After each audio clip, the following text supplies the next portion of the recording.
Mr. Speaker, can I say that I have the utmost and deep respect for the right honourable gentleman, and he knows that in terms of his approach to these issues and the discussions that we have had. But can I say that it is deeply unsatisfactory? He said this whole business was deeply unsatisfactory and unattractive, which makes me wonder why he's recommending it. And it seems to me a situation where we're now reliant on our learned friends to take cases in international courts rather than this sovereign parliament being able to decide when we can get out of these arrangements. Can the Attorney-General confirm what he said, that this is an indefinite arrangement, that it can be permanent despite what some of his cabinet colleagues are saying in law, it can be permanent?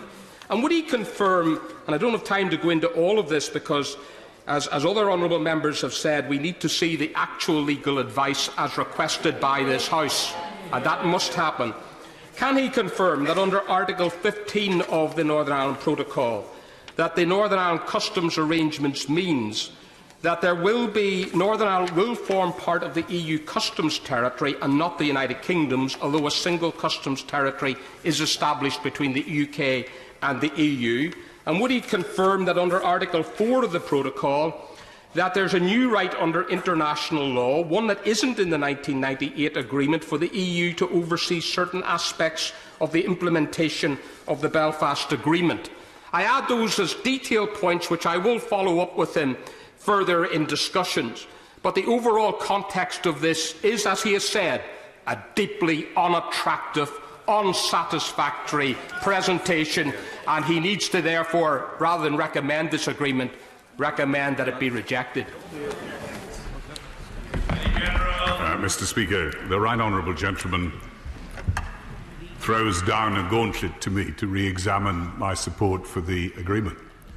And I don't mind confessing to him that I have wrestled with this question because I am a unionist. And any divergence between Northern Ireland and the rest of the United Kingdom I dislike. But I have had also to take into account that this is an arrangement which we can avoid. And secondly, that if we were in it, it would be as much an instrument of pain to the European Union as it would be to the United Kingdom. Because I tell the honourable gentleman, think of what the European Union is now accepting. It accepts Northern Ireland to have free circulation of its goods, not only into the single market, but to Great Britain. No other single market trader will have that advantage. Hundreds of single market traders throughout the European Union are going to resent the fact that if you are a Northern Ireland business situated 1 mile north of the border, your goods can flow smoothly into the single market and smoothly into Great Britain, while theirs can't.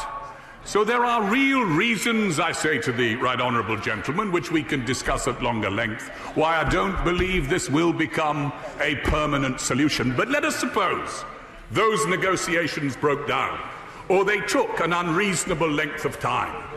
All around the European Union there will be single market traders experiencing the benefits that Northern Ireland can have, who will be induced by those benefits to consider, should we go on putting with this uncompetitive arrangement? And what are they likely to do? Why, they're likely, Mr. Speaker, to beat a path to the door of the Commission and the Court. And they're to say, didn't you say that Article 50 is not a sound legal foundation for this arrangement? And I tell you frankly, Mr. Speaker, they're likely to win.